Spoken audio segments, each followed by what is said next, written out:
শিৱসাগৰ তথা অসমবাসীৰ বাবে এটা ভাল খবৰ। শেহতীয়াকৈ এথলেটিক্স ফেডাৰেশ্যন অৱ ইণ্ডিয়াৰ উদ্যোগত ঝাৰখণ্ডত অনুষ্ঠিত হোৱা ৩৬ সংখ্যক ইষ্ট জোন জুনিয়ৰ এথলেটিক্স চেম্পিয়নশ্বিপত শিৱসাগৰ জিলাৰ বেতবাৰী মৌজাৰ দুগৰাকী যুৱ খেলুৱৈয়ে শ্বটপুটত পদক লাভ কৰি গৌৰৱ কঢ়িয়াই আনিবলৈ সক্ষম হৈছে। তেওঁলোক হৈছে ক্ৰমে স্নিগ্ধ প্ৰতিম কোঁৱৰ আৰু পাৰ্থ প্ৰতিম বুঢ়াগোহাঁই। তেওঁলোক দুয়োগৰাকী আছে জুনিয়ৰ। আচলতে এই যি প্ৰতিযোগিতা অনুষ্ঠিত হৈছিলে তাত এই স্নিগ্ধ প্ৰতিম কোঁৱৰে 16 বছৰ অনুৰ্ধৰ শাখাত সোণৰ পদক লাভ কৰিবলৈ সক্ষম হৈছে আৰু পাৰ্থ প্ৰতিম বুঢ়াগোহাঁয়ে 18 বছৰ অনুৰ্ধৰ শ্বটপুটত চিলভাৰ পদক লাভ কৰিবলৈ সক্ষম হৈছে। মই তেওঁলোকৰ ভাষ্য ল'ম। প্ৰথমে তোমালোকলৈ অভিনন্দন জনাইছোঁ। হয়, ধন্যবাদ। মোৰ নাম স্নিগ্ধ প্ৰতিম কোঁৱৰ। মই আণ্ডাৰ-16 শ্বটপুটত গ'ল্ড মেডেল পাবলৈ সক্ষম হৈছোঁ। আৰু কেনেধৰণে প্ৰেক্টিচ কৰিছিলা? কেনেধৰণে মানে আমাৰ ভালে আৰু ছাৰহঁতে আমাৰ লগত লাগি আছিলে দিন ৰাত। কোন ৰজনী চেতিয়া ছাৰ আৰু ৰাজেন গগৈ ছাৰ দুইজন আহি পিনি আমাক ট্ৰেইনিং চব আমাক দেখাই মেলি দিয়ে। তাকে আমি আৰু তেনেকৈ প্ৰেক্টিচ কৰি আগবাঢ়ি গৈছোঁ। আৰু ইয়াৰ আগতে তামিলনাডুত খেলিছিলোঁ, নেশ্যনেল গেমছত গ'ল্ড মেডেল পাইছিলোঁ আৰু ইষ্ট জোনত মই চিলভাৰ মেডেল পাইছিলোঁ 2023-ত। আগলৈ আৰু ভাবি থৈছোঁ যে ইণ্ডিয়াক ৰিপ্ৰেজেণ্টিং কৰিম, এছিয়ান খেলিবলৈ মন এটা আছে। তাকে আৰু যিমান পাৰোঁ চেষ্টা কৰিম। বৰ্তমান তুমি ক'ত পঢ়ি আছা? বৰ্তমান মই শংকৰদেৱ শিশু নিকেতন বেতবাৰী তাত পঢ়ি আছোঁ। তুমি? মই কিহত পাইছিলা? মই শ্বটপুটত আণ্ডাৰ-18 বিভাগত চিলভাৰ মেডেল লাভ পাইছিলোঁ। কেনেকুৱা লাগিছে? ভাল লাগিছে মেডেলটো পাই। আৰু ৰজনী চেতিয়া ছাৰ আৰু ৰাজেন ছাৰৰ লগত প্ৰশিক্ষণ লৈছিলোঁ। ইয়াৰ আগত মই লক্ষ্ণৌত নেশ্যনেল গেমছত ব্ৰঞ্জ মেডেল পাইছিলোঁ। আৰু আগত ইষ্ট জোন উৰিষ্যাত হৈছিল, তাতো মই ব্ৰঞ্জ মেডেল পাইছিলোঁ। হয়, তেওঁলোকৰ প্ৰশিক্ষক আছে ৰজনী চেতিয়া, একালৰ সুদক্ষ এথলেটিক্স খেলুৱৈ। তেওঁ এথলেটিক্সৰ যোগেদিয়ে তেওঁ ONGC-টো চাকৰি পাইছিলে আৰু বৰ্তমান এইসকল তৰুণক তেওঁলোকে প্ৰশিক্ষণ দি আগুৱাই নিবলৈ যত্ন কৰিছে।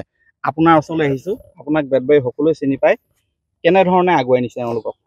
হয়, আমি বেতবাৰীত এটা এথলেটিক্স একাডেমি বুলি আমি এটা একাডেমি খুলি মই আৰু ৰাজেন গগৈ ইয়াতে বেতবাৰী হায়াৰ ছেকেণ্ডেৰী ফিল্ডতে আমি এই ল'ৰা ছোৱালীবিলাকক প্ৰশিক্ষণ দি থাকোঁ। আৰু এই প্ৰশিক্ষণৰ দ্বাৰাই আমাৰ বেতবাৰীৰ পৰা প্ৰত্যেক বছৰে 3-4জনকৈ নেশ্যনেল পৰ্যায়ত খেলিবলৈ সক্ষম হৈছে।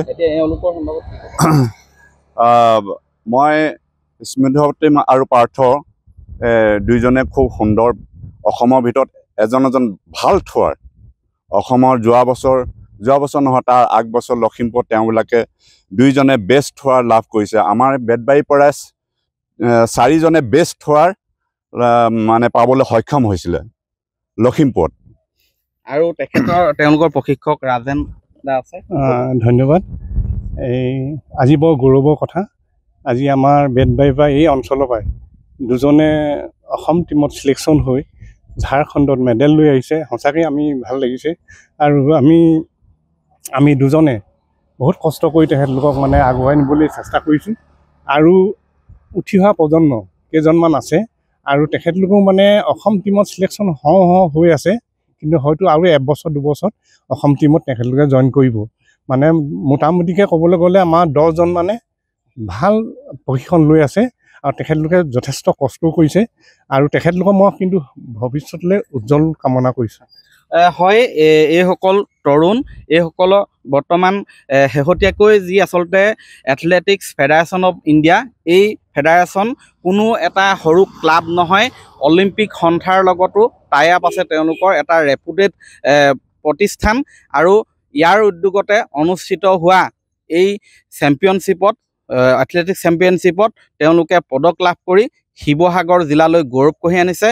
তাৰ বাবে স্থানীয় সকলো উৎফুল্লিত হৈ পৰিছে। আৰু মই যি স্থানত আছোঁ, এই স্থানত এইখন খেলপথাৰতে আচলতে বহু ৰাষ্ট্ৰীয় পৰ্যায়ৰ বিগত সময়ছোৱাত ৰাষ্ট্ৰীয় পৰ্যায়ৰ ক্ৰীড়াবিদে ইয়াত অনুশীলন কৰি গৈ দেশৰ সুনামো কঢ়িয়াই অনাৰ ৰেকৰ্ড আছে গতিকে এইসকল তৰুণ আৰু আগুৱাই যাওক তেওঁলোকেও সুনাম কঢ়িয়াই আনক সেয়াই সকলোৱে কামনা কৰিছে আপুনি বিচৰা বাতৰি পাব কেৱল নিউজ 18 এপত নিউজ 18 এপ ডাউনলোড কৰিবলৈ স্ক্যান কৰক এই QR কোড গুগল প্লে ষ্টৰতো পাব এই নিউজ 18 এপ